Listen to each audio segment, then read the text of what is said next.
Halo, shalom, salam sejahtera buat kita semuanya. Selamat pagi anak-anak Bapak kelas 3 yang ada di rumah.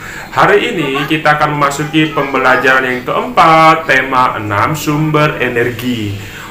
Selamat belajar buat anak-anak Bapak yang ada di rumah. Untuk itu Bapak ucapkan terima kasih kepada anak-anak Bapak yang saat ini sudah melakukan kita Zoom, kita saling menyapa dengan teman-temannya yang lain. Anak-anakku semuanya, hari ini kita akan belajar. Silakan buka buku paketnya.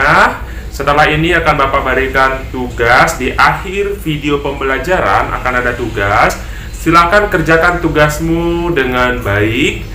Nah, tugas itu harus dikirim ke classroom dan dicapri juga ke Pak John. Selamat belajar, Tuhan Yesus memberkati. Energi dan perubahannya, subtema 1 sumber energi, pembelajaran yang keempat. Mari adik-adik kita belajar dengan penuh semangat ya. Pada pembelajaran kedua adik-adik kita sudah melakukan kombinasi gerak berjalan, menekuk, dan mengayun menggunakan simpai. Nah, pada pembelajaran ini kita masih akan melakukan kombinasi gerakan yang sama, namun alat yang akan kalian gunakan adalah tongkat berpita. Nah, di sini pada pembelajaran 2 kita sudah menggunakan simpai ya adik-adik ya untuk kombinasi gerakan berjalan, menekuk, dan mengayun simpai. Nah, adik-adik tentunya masih ingat gerakan ini. Nah, sekarang kalian bisa mengganti simpai itu dengan tongkat berpita, dan kalian lakukan gerakan seperti ini adik-adik.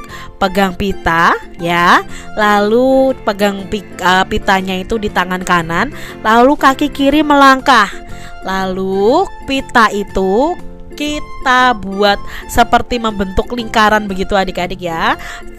Dengan tangan kita maju ke depan seperti itu, lalu ke belakang ya, seperti membuat gelombang dengan pita itu. Nah, itu gerakan yang pertama. Lalu gerakan yang kedua itu adalah seperti ini. Kalian agak jongkok ya, bukan jongkok sekali, tapi kaki kalian tekuk. Lalu sama ya, kalian majukan ke depan buat gelombang pitanya ya, seperti ini. Lalu ke belakang, tapi kaki kita sudah lurus kembali. Nah, nanti posisi akhirnya seperti ini. Posisi akhirnya adalah berdiri dengan tegak adik-adik. Padahal tadi posisi awalnya kakinya sedikit menekuk. Kalian bisa praktekkan ya bersama dengan teman-teman kalian. Adik-adik, kombinasi gerak ini harus dilakukan dalam satu rangkaian ya. Kalian bisa melakukannya dengan iringan musik. Nah, pilihlah iringan musik yang sesuai dengan gerakan tersebut. Air dan angin adalah sumber energi. Air bukan hanya sumber energi bagi tubuh. Air itu juga sebagai sumber energi listrik loh adik-adik. Cara memanfaatkannya adalah air ditampung pada sebuah bendungan atau waduk adik-adik. Lalu bagaimana air di bendungan dapat menghasilkan energi listrik? Caranya adalah air di bendungan akan dialirkan adik-adik. Nah, dialirkan bagaimana? Nah, aliran air ini memiliki kekuatan yang disebut dengan energi kinetik. Nah, energi kinetik air ini akan menggerakkan kincir atau namanya turbin. Nah, gerakan kincir air akan menggerakkan generator listrik. Nah, generator listrik inilah yang akan membangkitkan energi listrik adik-adik.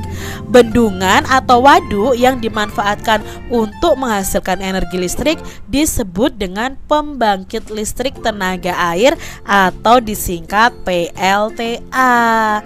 Ternyata air itu bisa menghasilkan energi listrik adik-adik ya. Jadi dialirkan ke turbinnya, menimbulkan energi kinetik, turbinnya berputar, maka akan disalurkan ke generator dan generator ini akan menghasilkan energi listrik. Nah, ini adalah energi nama-nama PLTA yang ada di Indonesia adik-adik. Nama-nama pembangkit listrik tenaga air yang ada di Indonesia. Ada PLTA Jatiluhur, itu lokasinya ada di Purwakarta, Jawa Barat.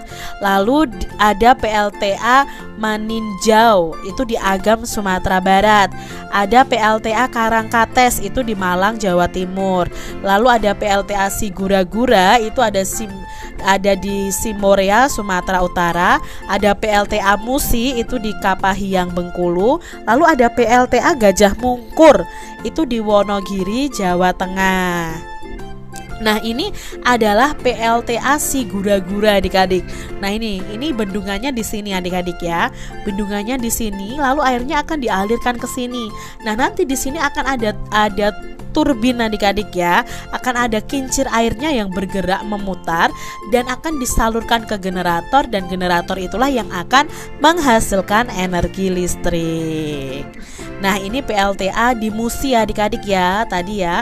Nah, kalian bisa tahu bahwa aliran air ini ternyata bisa membangkitkan tenaga listrik. Ini PLTA di Jatiluhur ya.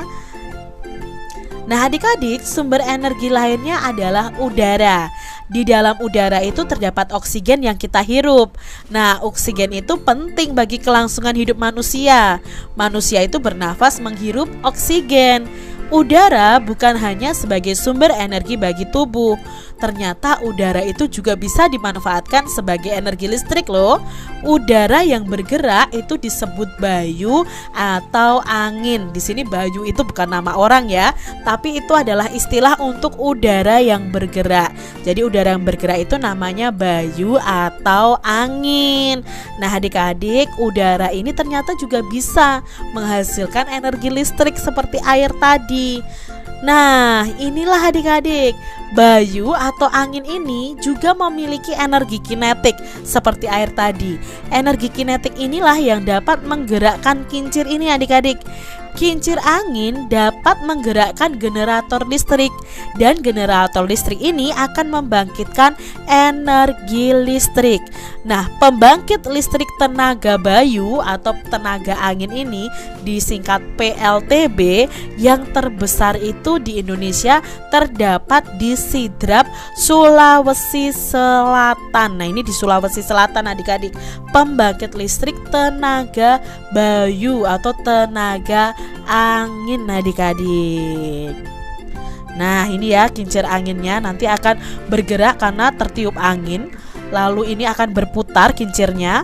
Nah, karena kincir anginnya ini berputar, akan disambungkan ke generator. Generatornya ini akan menghasilkan energi listrik. Nah, energi listriknya akan disalurkan ke warga-warga, ke tiang-tiang listrik untuk digunakan oleh penduduk atau warganya adik-adik. Adik-adik, perhatikan huruf-huruf pada kotak berikut ini. Lalu kita akan temukan 8 kata tersembunyi di dalam kotak. Nah, kata-kata tersebut itu terdapat dalam bacaan tadi adik-adik. Kita cari dengan cara mendatar, menurun, atau diagonal. Diagonal itu miring adik-adik. Kita berikan tanda jika sudah menemukannya ya. Nah, di sini Kak Citra sudah menemukan ada kata energi, kincir, waduk, lalu angin, listrik, ada generator, ada oksigen. Mungkin kalian bisa menemukan kata-kata yang lain dari huruf-huruf yang diacak ini. Adik-adik, tuliskan 5 informasi tentang sumber energi pada wacana di atas. Nah, 5 informasi yang penting dari bacaan di atas. Yang pertama adalah air merupakan sumber energi bagi tubuh dan bisa menjadi sumber energi listrik. Aliran air dari bendungan memiliki energi kinetik yang berguna untuk menggerakkan kincir atau turbin. Nah, bendungan atau waduk itu dimanfaatkan untuk menghasilkan energi listrik yang disebut dengan pembangkit listrik tenaga air atau PLTA. Selain itu, udara bukan hanya sebagai sumber energi bagi tubuh kita, tetapi juga dapat dimanfaatkan sebagai energi listrik. Angin ini juga memiliki energi kinetik yang dapat menggerakkan kincir dan akhirnya bisa menghasilkan energi listrik yang disebut dengan pembangkit listrik tenaga bayu atau PLTB. Adik-adik, lengkapilah kalimat berikut ini dengan kata yang tepat ya.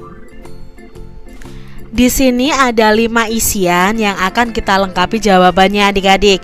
Yang pertama, gerak air itu dapat menghasilkan titik-titik listrik. Menghasilkan apa adik-adik? Ya, menghasilkan energi listrik. Lalu yang kedua, kincir angin dapat menggerakkan titik-titik yang akan membangkitkan energi listrik. Ya, kincir angin akan menggerakkan generator yang akhirnya akan membangkitkan energi listrik. Yang ketiga, air adalah contoh titik-titik energi. Contoh apa? Ya, sumber energi. Yang keempat, energi titik-titik air dapat menggerakkan kincir air. Energi apa yang dapat menggerakkan kincir air? Ya, energi kinetik. Lalu yang kelima, saat bernapas, manusia itu menghirup oksigen. Nah, adik-adik, kita wajib menjaga dan melestarikan lingkungan karena lingkungan adalah tempat hidup kita adik-adik. Lingkungan itu memberi sumber energi untuk kita. Namun energi tersebut terbatas persediaannya. Apa yang harus kita lakukan sebagai bagian dari lingkungan untuk menghemat energi? Contohnya kalau kita menghemat energi listrik ya adik-adik ya, mematikan lampu saat tidak dipakai, mematikan alat-alat elektronik saat tidak dipakai, mematikan televisi saat tidak ditonton. Kalau sudah pagi, mematikan lampu ya, lalu mematikan keran air saat tidak dipakai, mandi tidak boleh terlalu lama. Seperti itu ya adik-adik ya contohnya. Kalau menghemat energi bahan bakar seperti bensin ya, ketika bepergian yang dekat ya kita cukup jalan kaki atau naik bis atau naik angkutan juga bisa. Itu cara-cara untuk menghemat energi adik-adik. Nah, kalian bisa melakukan wawancara kepada teman kalian tentang menghemat energi adik-adik ya. Bagaimana sih cara menghemat energi? Kalian bisa menyusun pertanyaan dan teman kalian yang menjawabnya. Kalian bisa sampaikan kepada guru kalian hasilnya atau kepada teman-teman kalian. Demikian tadi adik-adik pembahasan kita di tema 6, subtema 1, pembelajaran yang keempat. Tugas PB 41, paket halaman 32, salin di buku tulis, lalu hafalkan nama-nama PLTA dan lokasinya. 2. Kerjakan buku paket halaman 32, 34, 35 di buku paket. Jawabanmu kirim ke Classroom dan japri ke Bapak. Terima kasih.